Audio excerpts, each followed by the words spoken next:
요한일서 4장 말씀은 사랑에 대한 가장 아름다운 메시지입니다. 그 어느 누구도 하나님의 사랑에 대해서 이처럼 명쾌하게, 또 이처럼 절실하고, 또 이처럼 선명하게 묘사하지를 못했습니다. 본문 요한일서 4장 7절과 8절 말씀을 다시 읽어드리겠습니다. 사랑하는 자들아, 우리가 서로 사랑하자. 사랑은 하나님께 속한 것인즉 사랑하는 자마다 하나님에게서 나서 하나님을 알고 사랑하지 아니하는 자는 하나님을 알지 못하나니 이는 하나님이 사랑이시기 때문이라. 참 아름답고 정제된 사랑의 메시지입니다. 사랑이 무엇인지, 사랑이 어디에서 나는 것인지, 왜 우리가 서로 사랑해야 하는지, 어떻게 하면 사랑할 수 있는지를 본문 말씀이 보여줍니다. 누가 이처럼 아름다운 사랑의 메시지를 기록했습니까? 요한 1서는 예수님의 12제자 가운데 한 사람인 사도 요한이 기록했습니다. 그래서 이 요한이 어떤 사람인지를 알아보려면 복음서에 나타난 예수님의 제자 요한을 살펴보면 됩니다. 그래서 열심히 복음서를 찾아 읽었습니다. 복음서를 읽어보니까 이 요한이라는 사도는 사랑하고는 거리가 멀어도 한참 먼 사람입니다. 요한은 시기가 많은 사람입니다. 질투심이 많은 사람입니다. 쉽게 사람들에게 분노하는 사람입니다. 다른 제자들하고 경쟁하고 남들보다 높아지기 위해서 교만한 모습을 드러낸 자입니다. 세상과 예수님 사이에 아슬아슬한 줄타기를 하는 그런 기회주의자였습니다. 그런데 어떻게 그와 같은 사람이 사랑의 사도가 될 수 있었을까요? 사랑하고는 거리가 한참 먼 그 사람이 어떻게 이렇게 아름다운 사랑의 메시지를 기록하게 되었을까요? 마음속에는 사랑이 없는데 그냥 미사여구를 머릿속으로 지어내서 기록한 것은 아니라고 봅니다. 복음서에 나와 있던 그 요한의 모습과 이제 생애의 마지막에 요한복음, 요한 1, 2, 3서, 요한계시록을 기록하는 그 요한 사이에는 엄청난 차이가 있다는 것. 그 시간 동안에, 그 시간 간격 동안에 요한에게 큰 변화가, 성품과 인격의 변화가 일어났다는 것을 짐작할 수가 있습니다. 그래서 이번 시간에는 사도 요한의 삶을 살펴보면서 무엇이 이 요한이라고 하는 성질급한 이런 사람, 교만한 사람을 사랑의 사도로 바꾸어 놓았는지 살펴보고자 합니다. 먼저 요한에 대해서 일반적인 사항을 살펴보겠습니다. 그는 부유한 아버지 밑에서 태어났습니다. 아버지의 이름은 세베대입니다. 자기 형 야고보와 더불어서 야고보와 요한이 항상 같이 다닙니다. 그리고 야고보와 요한을 세베대의 아들들이라고 표현을 합니다. 어머니는 살로메입니다. 아버지는 배를 가지고 있는 선주입니다. 그리고 그 배에 일꾼들을 고용해서 고기잡이를 하는 비교적 부유한 가정에서 자랐습니다. 직업은 원래 어부였고 살고 있는 곳은 갈릴리 호수 부근에 있는 벳세다라고 하는 마을이었습니다. 나중에 예수님의 제자 또 사도로 부르심을 받아서 예루살렘으로 옮겨가게 됩니다. 원래 이 사도 요한은, 예수님의 제자 요한은 침례자 요한의 제자였습니다. 그런데 침례자 요한이 예수님에 대해서 선포하기를 하나님의 어린 양을 보라. 저분이 바로 우리가 고대하던 메시아시다. 그 말씀을 선포하자 자기 스승이던 침례자 요한을 떠나서 예수님을 따라갔습니다. 요한은 잠시 사람들 앞에 비치던 밝은 등불이었습니다. 그가 하는 역할은 사람들을 예수 그리스도께로 인도하는 역할이었지 침례자 요한 자신이 영광을 취하고 세력을 규합하고 크게 되고자 하는 것이 목표가 아니었습니다. 그분께서는 반드시 흥하여야 하고 나는 쇠하여야 할 것이다. 그렇게 고백했습니다. 그래서 요한이 침례자 요한을 떠나더라도 침례자 요한은 전혀 마음속에 상처를 받지 않았습니다. 요한은 예수님을 따라가서 그분과 같이 시간을 보내고 곧 그분의 제자가 되었습니다. 예수님께서 12제자를 선택하실 때 그 가운데 야고보와 요한도 포함되어 있었습니다. 특별히 예수님의 12제자 가운데에서 키맨에 해당되는 사람이 세 사람이 있었습니다. 베드로와 요한, 야고보는 예수님의 수제자들입니다. 그래서 다른 제자들과도 같이 삶을 나누고 다른 제자들도 데리고 다니셨지만 베드로, 요한, 야고보는 거의 빠짐없이 예수님께서 항상 함께 데리고 다닌 제자들입니다. 예수님께서 유대인들과 로마 군병들에게 붙잡혀서 이제 십자가 형벌을 받게 될 때 요한은 예수님의 십자가 밑에까지 따라갔습니다. 다른 제자들은 다 예수님을 버리고 도망갔지만 오직 한 사람 요한은 십자가 밑에까지 주님을 따라갔습니다.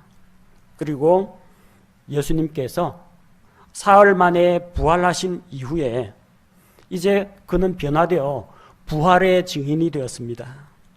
예루살렘 교회의 기둥과 같은 인물이 되었습니다. 이 요한이라는 사람의 성격은 복음서 곳곳에 나타나는데 한마디로 이야기하자면 도저히 제어가 안 되는 사람입니다. 어디로 튈지 모르는 사람이에요. 성질이 얼마나 불같은 사람이냐면 예수님께서 야고보와 요한 이 두 사람에게 보아너게라는 별명을 붙여주었습니다. 보아너게라는 말은 천둥의 아들들이라는 겁니다. 성미가 급하고 한번 폭발했다면 이 걷잡을 수 없는 사람이라는 겁니다. 다혈질입니다. 쉽게 분노하는 사람이에요.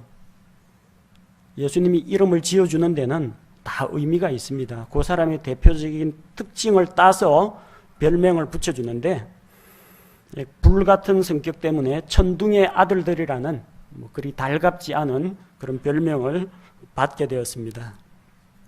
실제로 그런 일이 일어납니다.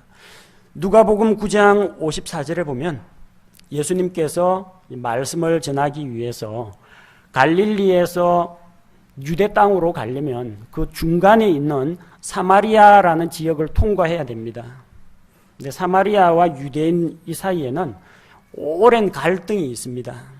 유대인들은 자기가 정통이라고 자처를 하고요. 사마리아 사람들은 이방 민족이 들어와서 피가 섞인 혼혈 민족이라고 사람 취급을 안 합니다. 이방인이나 개로 여깁니다. 사마리아 사람들 역시 마찬가지입니다. 자기들에게 정통성이 있다고 믿고 자기들은 사마리아 산에서 모세 오경 대신에 사마리아 오경을 믿고 자기들 나름대로 종교 생활을 합니다. 유대인들이 지나간다 하면 길을 안 비켜줍니다. 오죽하면 갈릴리에서 유대 지방까지 가려면요, 요르단강 상류에서 일단 요르단 동쪽으로 강을 건넙니다. 그 다음에 강을 따라서 쭉 남쪽으로 내려옵니다.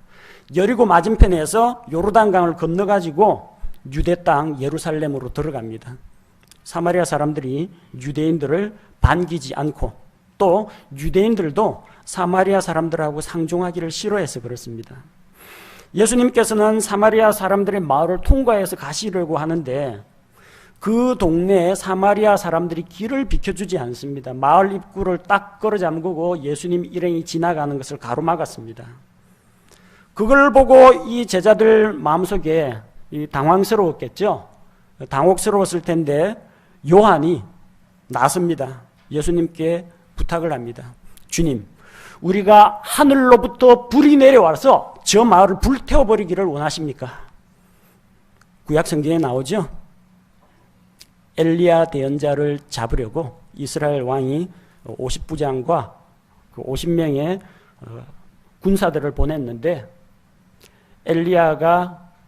결국은 하늘에서 불이 내려와서 그들을 태우도록 명합니다. 바로 그 장면을 생각하는 겁니다. 예수님은 하나님의 아들, 위대한 능력을 가지신 분. 그런데 제가 것들이 감히 주님의 앞길을 가로막아 길을 안 비켜줘 이런 하면서 울컥하는 마음에서 내뱉은 이야기가, 주님, 하늘에서 불이 내려와서 저 마을을 통째로 태워버리기를 원하십니까? 그런 기도를 하겠다는 겁니다. 지금 예수님께서는 사람들의 생명을 구원하려고 하시고 하나님의 말씀을 통해서 그들을 먹이시려고 하는데, 요한의 관심은 어디에 가 있습니까? 그 알량한 자존심에 가 있습니다. 우리가 누군데 하나님의 아들이신 예수 그리스도를 모시고 있는 예수님의 제자들인데 감히 이 천한 것들이 앞길을 가로막는다고 인정사정 볼 것 없이 그 마을과 그 마을에 속한 사람들까지 불로 태워서 죽일 것을 생각하고 있는 겁니다. 어디에서 사랑이 느껴지십니까? 사랑하는 자들아, 우리가 서로 사랑하자.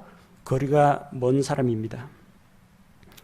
누가복음 9장 49절 50절 보니까 제자들이 나가서 예수님의 말씀을 따라서 사역을 했습니다. 병든 자도 고쳐주고 마귀들도 내쫓으면서 예수님께서 말씀하신 하늘의 왕국이 가까이 왔으니까 왕이신 예수 그리스도에게 나아오라고 말씀을 선포했습니다.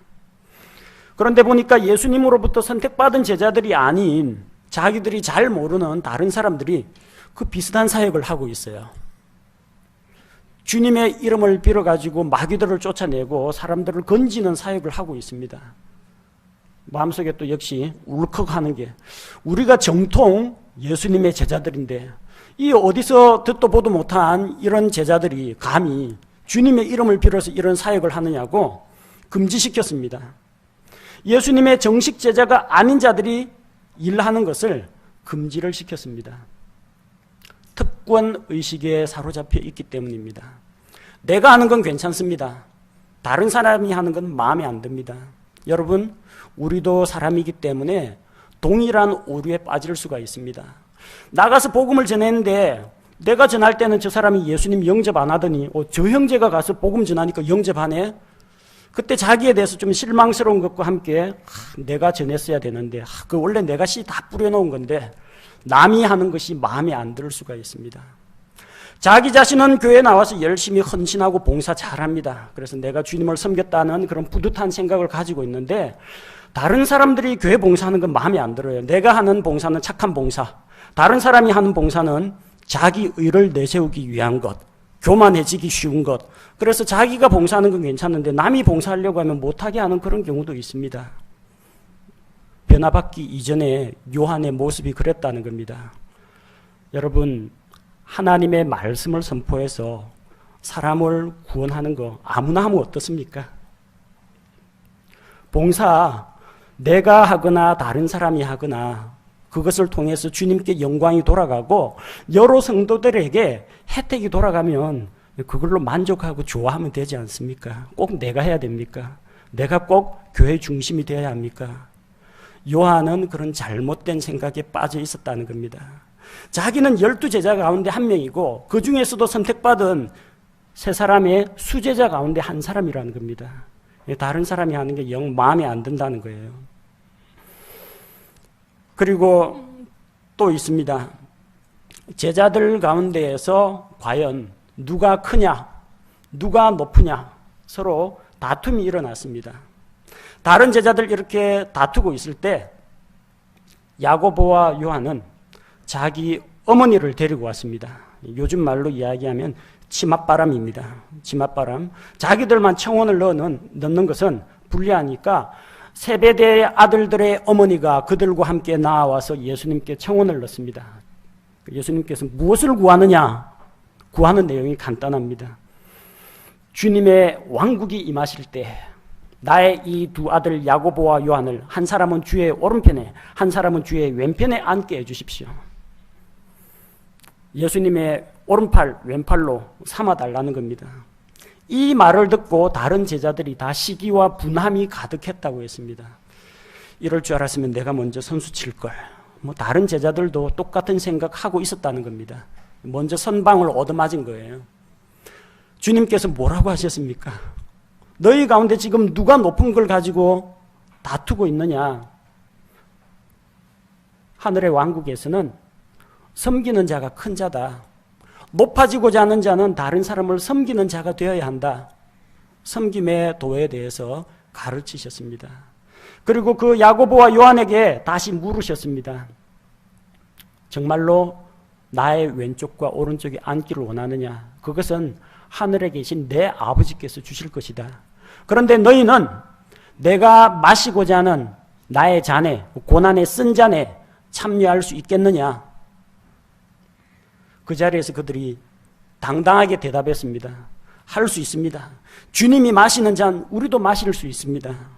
말이 씨가 된다고 진짜 그렇게 됐습니다. 그들은 높아지기를 원했습니다. 정식 제자 아닌 자들은 아예 무시했고 12제자 가운데에서도 야고보와 요한 두 사람이 예수님의 오른쪽과 왼쪽 자리를 차지하기를 원했다는 겁니다. 다른 제자들보다 높아지고자 하는 교만한 마음을 가지고 있었습니다. 사랑하고는 별 관계가 없는 사람으로 보이죠. 또한 요한은 집안이 부유합니다. 부자입니다. 그래서 대제사장하고도 연줄이 다 있습니다. 베드로가 대제사장의 뜰에 예수님 따라서 들어가려고 하는데 문 입구에서 제지를 했습니다. 요한복음 18장 16절에 보면 대제사장하고 잘 아는 다른 제자가 먼저 들어갔어요. 그리고 베드로가 밖에 있는 걸 보고 문지기에게 이야기해서 그 제자를 베드로를 데리고 들어옵니다. 요 제자가 누구겠습니까? 독립운동하는 열심당원 시몬이겠습니까? 아닙니다. 무식한 갈릴리 베드로가 대제사장하고 줄대 있겠습니까? 아닙니다. 적어도 어느 정도의 지역사회 내에서 경제력, 재력이 있어야 대제사장하고 왔다 갔다 할 수가 있고요. 어느 정도 이 지적인 거 학식을 갖추어야만 대제사장이 상대를 해줍니다. 근데 이 제자는 문지기고 다 압니다. 대제사장 집을 자기 집 드나들듯이 마음대로 출입합니다. 그리고 그가 본 내용은 다른 복음서에는 안 나오지만 요한복음에는 대제사장의 뜰에서 일어났던 그 사건들이 정말 상세하게 기록되어 있습니다. 그래서 많은 성경학자들은 그 대제사장하고 잘 아는 제자가 요한일 것이라고 추정하고 있습니다. 곧 한편으로는 예수님에게 줄을 대고 한편으로는 이 대제사장하고도 손을 잡고 있는, 쉽게 말하면 기회주의자입니다. 예수님의 이런 왕국 선포가 성공해가지고 왕국이 세워지면 예수님 제자로서, 근데 예수님이 만약 실패하면은 그래도 기댈 언덕은 대제사장이 있으니까 양다리 걸치는 생활을 한 겁니다. 이런 성격을 가지고 이런 성품을 가진 사람이 오늘 요한 1서 4장 사랑의 메시지를 기록한 사랑의 사도 요한입니다. 다른 제자하고는 달리 사도 요한은 순교를 하질 못했습니다. 아니, 순교할 수 없는 제자였습니다. 다른 제자들이 모두 예수님을 버리고 도망갔을 때 요한은 예수님의 십자가 밑에까지 끝까지 따라갔습니다. 왜 따라갔을까요? 보는 입장은 두 가지입니다. 한 가지는 주님을 너무나도 사랑한 나머지 십자가까지, 제가 십자가에 같이 달리지는 못하더라도 십자가에 달리신 그 주님 거기까지 따라가겠습니다. 십자가 처형 장소까지 따라갔다, 그렇게 보는 견해가 있고요. 또 하나는 혹시 압니까? 십자가에 달리신 그 예수님이 하늘에 있는 천군 천사들을 불러가지고 이 십자가 결박을 다 끊고 로마 군대를 완전히 멸하고 이스라엘이 로마에서 독립하는 그런 큰 일을 이루시고 하늘의 왕국이 지금 임한다 하면서 왕국을 선포해 버리실지도 모르는 일입니다. 만약 그렇게 되면 자기가 십자가 밑에까지 안 따라가고 다 도망가 버리면은 3년 반 동안 예수님 따라다닌 건 말짱 허사가 됩니다. 그런데 혹시 모르니까 십자가 밑에까지 딱 따라갔다가 만약에 주님이 왕국을 선포하시고 메시아 왕국을 선포하시고 능력을 발휘하시면 그때야말로 요한은 1등 공신이 됩니다. 다른 제자들 다 도망갔지만 나는 주님 십자가 죽음의 자리까지 따라갔다. 당당히 할 말이 생깁니다. 혹시라도 그런 변화가 일어나지 않을까. 그래서 주님에 대해서 끝까지 포기하지 않았다. 그렇게 보는 견해도 있습니다. 그런데 십자가 밑에까지 따라가서 혹시나 하는 기대를 가지고 따라갔는데요. 혹시나 역시나가 아니고요. 혹을 하나 달고 왔습니다. 예수님께서 십자가에 달리셔서 7가지 말씀을 하시죠. 세 번째 말씀이 뭡니까? 세 번째 말씀이 요한복음 19장 26절에 나오는 마리아, 어머니 마리아에게 여자여 당신의 아들을 보소서. 그 밑에 누가 있습니까? 제자 요한이 있습니다. 그리고 요한복음 19장 27절에 보니까 요한에게 주님께서 말씀하십니다. 내 어머니를 보라. 무슨 이야기냐면 나 지금 십자가에 죽는데 우리 엄마를 잘 부탁한다. 요한아. 십자가 밑에 따라가면 뭐 한 자리 할 줄 알았는데 뜻밖에도 십자가에 달리신 주님께서 제자 요한에게 어머니 마리아를 맡겨버렸어요. 난감한 상황입니다. 예수님의 마지막 부탁이니까 안 들어줄 수도 없고, 그래서 성경은 그때부터 요한이 마리아를 자기 어머니처럼 모셨다고 합니다. 예수님 제자들을 다 순교했습니다. 순교 못한 사람은 사도 요한 혼자 순교를 못했습니다. 아니, 순교를 할 수가 없어요. 12제자 가운데 제일 먼저 순교한 사람이 누구냐? 요한의 형제인 야고보입니다. 야고보는 사도행전 12장 2절에서 죽임을 당합니다. 헤롯 아그리파 1세가 사도 야고보를 칼로 죽입니다. 유대인들이 그걸 좋아하니까 좋아. 베드로도 잡아라 해가 베드로까지 잡았는데 베드로는 옥에 가둬뒀는데 천사가 풀어줘가지고 빠져나왔습니다. 순교 1호가 누구냐? 요한의 형인 야고보가 순교의 첫 열매입니다. 자기 고백대로 됐죠. 나의 좌우편에 앉기를 원하느냐? 그런데 내가 마시고자 하는 고난의 쓴 잔을 마실 수 있겠느냐? 예, 주님. 저희가 주님의 잔을 마실 수 있습니다. 어떻게 됐어요? 고난의 쓴 잔을 마시고 순교자가 되었습니다. 하늘에 올라가 보니까 다른 제자들 아직 아무도 안 왔습니다. 예수님 좌편에 자리 많습니다. 뭐 오른쪽이건 왼쪽이건 알아서 한 자리 차지하면 됩니다. 근데 자기 동생 언제 오나 보니까 암만 기다려도 안 옵니다. 다른 제자들은 다 순교 당해가지고 오는데 이 요한은 아직까지 교회에 남아가지고 할 일이 너무 많아가지고 하나님께서 불러들이질 않습니다. 다른 제자들 예수 그리스도의 복음을 위해서 순교를 했습니다. 사도 요한은 순교하지 못하고 오래오래 살다가 늙어서 죽었습니다.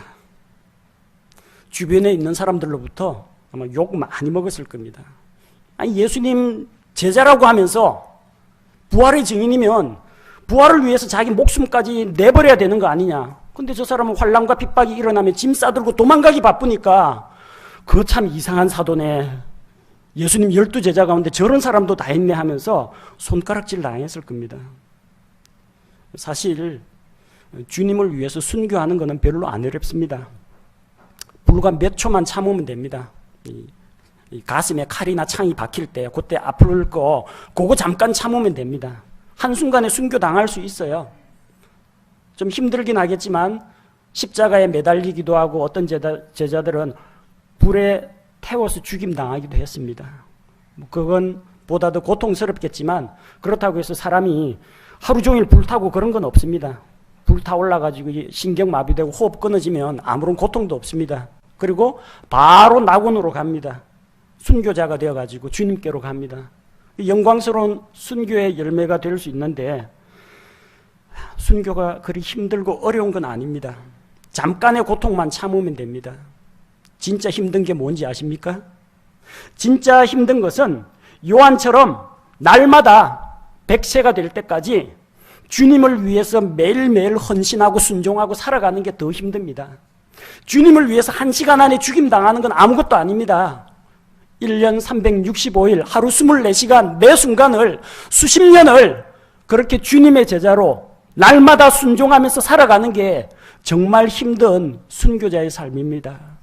요한이 순교 안 했다고 말할 수가 없는 겁니다.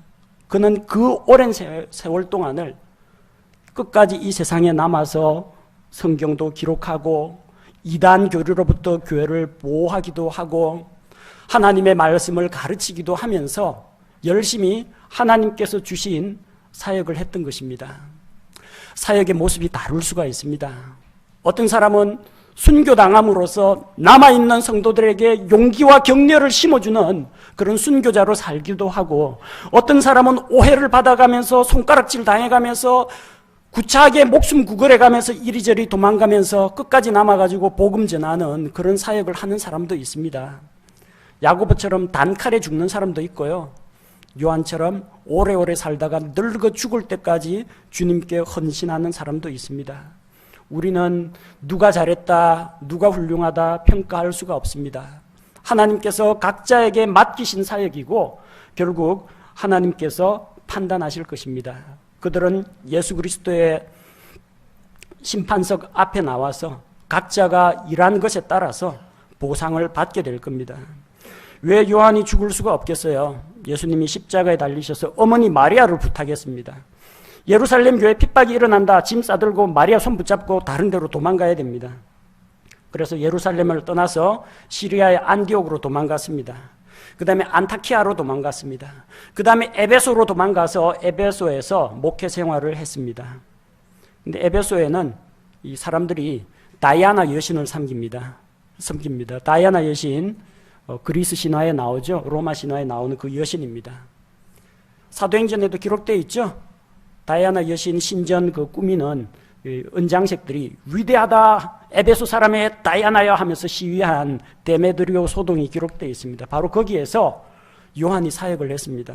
나중에 로마 가톨릭에서 바로 다이아나 여신 그 이미지하고 예수님의 어머니 마리아 이미지하고 딱 섞으니까 작품이 나오죠. 이 아기 안고 이 아기에게 전 물리는 그 다이아나 여신 이미지하고 아기 예수 딱 안고 예수를 마음대로 제어하는 이 마리아 이미지하고 맞아떨어지죠.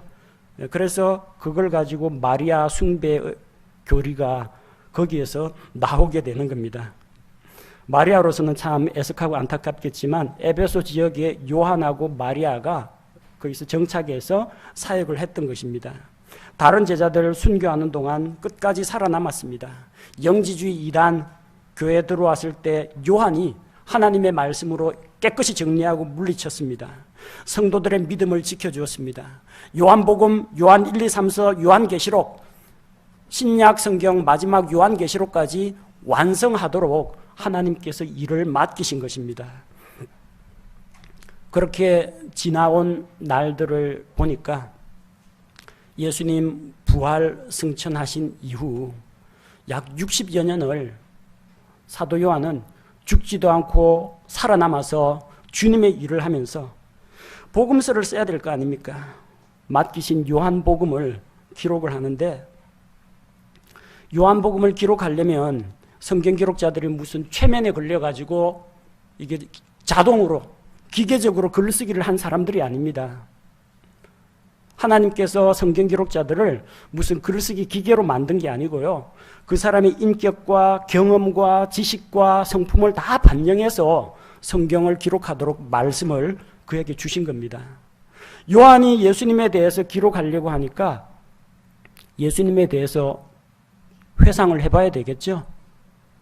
지난 60년 전의 일이지만 예수님의 생애에 대해서 다 돌아봅니다. 그리고 주님께서 자기와 함께 걸으셨던 그 길, 예수님의 사역 가운데에서 자기와 함께 하셨던 그런 순간들을 하나씩 되짚어 봅니다. 다른 제자들은 함께 따라가지는 못했지만 베드로, 요한, 야고보는 항상 데리고 다녔습니다. 회당장 야이로의 딸을 살릴 때 베드로, 요한, 야고보만 들어오도록 허락하셨습니다. 변화산에서 영광스러운 모습을 보여주실 때 다른 제자들은 산 아래쪽에서 마귀 들린 아이 마귀 쫓아낸다고 열심히 고군분투하고 있을 때 베드로, 요한, 야고보는 변화산에서 예수님의 영광을 보았습니다. 겟세마네 동산에서 기도하실 때 제자들과 함께 가셨지만 베드로와 요한, 야고보만 따로 데리고 조금 더 들어가셔서 기도하셨습니다. 주님으로부터 특별한 관심과 특별한 사랑을 받은 사람입니다. 뿐만 아니라 그는 주님으로부터 개인적이고 친밀한 사랑을 받은 경험들이 있습니다. 마지막 주의 만찬 자리에서 예수님께서는 제자 요한을 자기 품에 기대어 눕게 하셨습니다. 십자가에 달리신 주님께서 그분의 어머니 마리아를 요한에게 부탁하셨습니다. 제자들이 우리는 다시 물고기 잡으러 가겠다. 사람 낚는 어부에서 물고기 잡는 어부로 다시 돌아가려고 갈릴리 해변으로 갔을 때 부활의 주님께서 그들에게 나타나서 만나주셨고, 그리고 주님께서 요한을 데리고 갈릴리 해변을 함께 걸으셨습니다. 뿐만 아닙니다. 그는 예수님의 십자가의 사랑이 무엇인지 깨달았습니다. 예수님 십자가 밑에까지 따라갔습니다. 사람들의 죄를 대신 담당하기 위해서 십자가의 그 모진 형벌을 받으시는 주님을 보았습니다. 머리에 과시관을 쓰시고 손과 발에 못을 박히시고 물과 피를 다 쏟으시고 목말라서 고통에 신음하시는 그분의 모습을 누구보다도 똑똑히 지켜보았습니다. 하나님의 아들이시면서 왜 저런 험한 꼴을 당하시는가? 요한이 무엇을 보았겠습니까? 자기의 위치와 하늘의 보좌와 영광을 내려놓으시고 죄인들을 위해서 자기 생명을 주신 예수 그리스도의 사랑을 발견한 겁니다.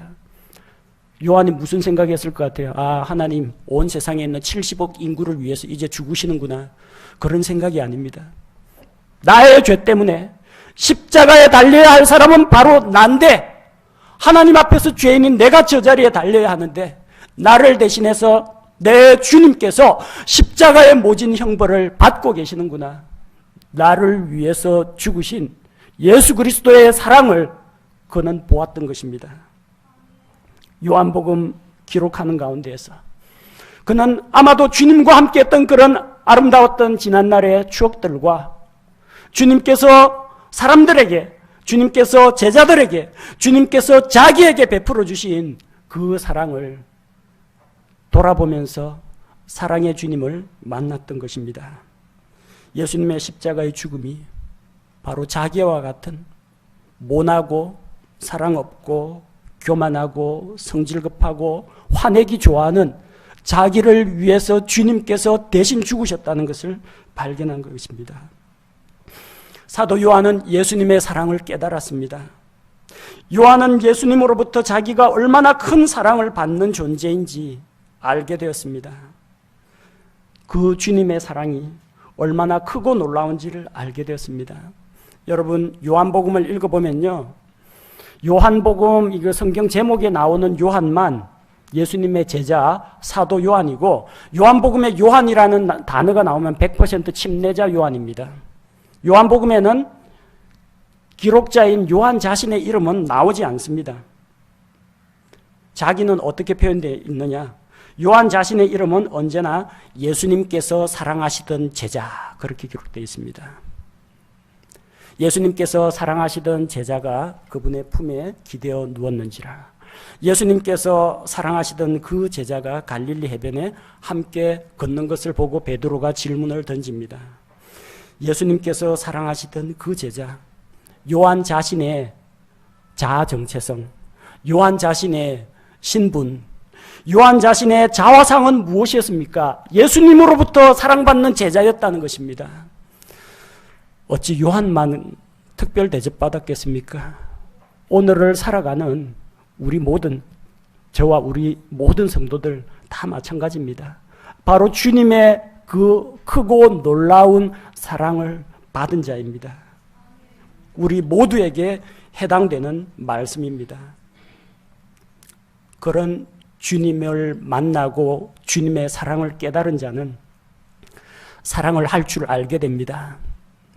옛날에 제 아무리 난폭하고 시기 질투 많고 교만한 요한이었다고 할지라도 예수님의 사랑을 알게 되면, 하나님의 사랑을 알게 되면 변화가 일어납니다. 본문 7절 말씀에서 이렇게 기록하고 있습니다. 사랑하는 자들아 우리가 서로 사랑하자.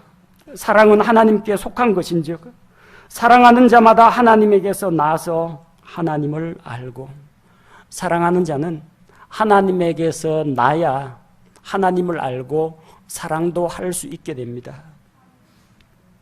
한 번도 사랑을 받아보지 못한 자, 어려서부터 부모님의 사랑을 못 받고 버려진 그런 사람들, 누군가를 사랑하기가 상당히 힘들다고 합니다. 하나님의 사랑을 먼저 경험한 자가 그 사랑을 깨닫고 또 다른 사람을 사랑할 수가 있습니다. 8절에서 사랑하지 않는 자는 하나님을 알지 못한다고 했습니다. 사랑하지 않는 자는 하나님을 알지 못하는 자요, 하나님을 알지 못하는 자는 사랑할 수 없는 자입니다. 왜냐하면 이는 하나님은 사랑이시기 때문입니다. 하나님께 속한 자, 하나님께로부터 난 자는 하나님도 알고 그분의 사랑도 압니다. 그러나 주님을 모르고 주님의 사랑을 모르는 자는 다른 사람을 사랑할 수가 없습니다. 그 사랑이 무엇입니까? 하나님의 사랑은 관념적인 사랑이 아닙니다. 나타내 보여주는 사랑입니다. 여러분, 누군가를 사랑하고 그리워하고 좋아해 본 적 있죠? 마음속으로 생각만 해도 가슴이 저려오고, 떠올리기만 해도 가슴이 두근거리고 기분 좋고, 내가 사랑에 빠졌구나. 그런 감정적인 사랑이나 어떤 관념적인 머릿속으로 하는 사랑 말고 보여주는 사랑 말입니다. 9절에서 하나님의 사랑이 우리를 향해 나타났다고 했습니다. 하나님의 사랑은 생각이나 말로 하는 사랑이 아니라 행동으로 나타나는 사랑입니다. 하나님께서 자신의 독생자를 이 세상에 보내어서 우리를 살리게 하시는 그 사랑이 바로 하나님이 자기 사랑을 보여주신 것입니다. 진정한 사랑은 어디에 있습니까? 사람에게서는 사랑이 없습니다. 연인들 사이에 사랑한다고 이야기합니다. 부부 사이에도 사랑한다고 이야기하죠. 부모 자식 간에도 물론 사랑이 있습니다. 그러나 진정한 사랑의 본질, 진정한 사랑, 절대로 변함없고 한결같고 끝까지 영원토록 사랑하는 그 사랑은 하나님의 사랑 이외에는 없습니다. 10절에서 우리가 하나님을 사랑하지 아니하였으나 그분께서 우리를 사랑하시고, 우리가 하나님을 사랑한 것이 아닙니다. 우리는 구원받기 전에는 하나님이 계신지도 잘 몰랐습니다. 하나님이 나를 얼마나 사랑하셨는지 복음의 말씀을 듣기 전에는 모르던 사람입니다. 내가 그분을 알기 전에 하나님께서 먼저 나를 사랑하셨다는 겁니다. 선한 사람을 위해서나 의로운 사람을 위해서 대신 죽어주는 것이 쉬운 일이 아닙니다. 그러나 우리가 아직 죄인이었을 때 하나님께서 우리를 사랑하셔서 자신의 아들을 우리 죄들을 위한 화해 헌물로 삼아주셨습니다. 값없이 거저주시는 예수 그리스도의 사랑에서 바로 사랑이 출발한다는 것입니다. 이것이 사랑의 근원입니다. 나에게는 사랑이 없습니다. 하나님에게는 사랑이 있습니다. 내가 하나님께 사랑받는 존재임을 알고 그분의 사랑을 깨달을 때 우리도 사랑할 수 있게 됩니다. 11절에 사랑하는 자들아 하나님께서 우리를 이처럼 사랑하셨은즉, 이처럼 십자가에서 자기 아들을 죽도록 내어주시기까지 사랑하셨은즉 우리도 서로 사랑하는 것이 마땅하다고 했습니다. 우리가 서로 사랑할 수 있는 능력은 어디에서 옵니까? 예수 그리스도의 십자가의 사랑의 기초에 있습니다. 우리가 왜 서로 사랑해야 합니까? 우리가 서로 사랑해야 하는 이유는 하나님께서 이처럼 우리를 사랑하셨기 때문입니다. 아무도 눈으로 하나님을 보지 못했습니다. 그러나 우리가 서로 사랑할 때 하나님께서 우리 안에 거하십니다. 우리가 서로 사랑하면 그분의 사랑이 우리 안에서 완전하게 됩니다. 이 사랑이 요한을 바꾸어 놓은 사랑입니다. 사랑의 성품은 심리 상담이나 심리 치료를 가지고 되는 게 아닙니다. 사랑의 성품은 인격 훈련으로 되는 것이 아닙니다. 연습으로 되는 것이 아닙니다. 사랑의 사람이 되려면 주님께서 나를 위해 베풀어 주신 십자가의 사랑과 그분의 구속의 은혜를 깨달아야 합니다. 내가 주님 보시기에 얼마나 사랑스럽고 존귀한 자인지를 바로 깨달아야 합니다. 그리고 바로 그 예수 그리스도의 사랑이 내 안에 들어왔을 때 내가 그 사랑을 본받아서 형제 자매들에게 사랑을 베풀 수가 있는 것입니다. 사랑의 메시지 앞에서 우리는 낙심하거나 주눅이 듭니다. 내가 과연 사랑할 수 있을까? 내가 과연 예수 그리스도의 심장으로 누군가를 사랑할 수 있을까? 내 남편을, 내 아내를, 내 친구를 목숨처럼 사랑할 수 있을까? 자라나고 있는 나의 자녀들을 하나님의 사랑으로 사랑할 수 있을까? 죽어가는 혼들을, 구원받지 못한 사람들을 하나님의 마음으로, 아버지의 하나님의 마음으로 사랑할 수 있을까? 때로 자신을 돌아보면 낙심되는 부분들이 많습니다. 그러나 우리에게는 한 가지 소망이 있습니다. 요한도 변화되었습니다. 성질 급하고 냉혹하고 잔인하고 과격하고 시기심 많고 교만한 예수님의 제자 요한도 변화되었습니다. 주님께서 우리를 사랑하신 그 크신 사랑은 요한과 같은 그런 사람도 변화시킬 수 있습니다. 당연히 저와 여러분, 우리 모두도 주님께서 변화시킬 수가 있습니다. 우리의 능력이나 우리의 본성으로 되는 것이 아니라 오직 하나님의 말씀의 능력과 하나님께서 우리에게 베풀어 주신 그 사랑이 우리를 변화시킬 수가 있는 것입니다. 그래서 주님 앞에 우리는 소망을 갖습니다. 주님, 천둥의 아들 요한이 변화가 되어서 사랑의 사도가 된 것 같이 우리들도 사랑의 사람으로 변화시켜 주옵소서. 이렇게 기도할 수가 있습니다. 함께 기도하겠습니다.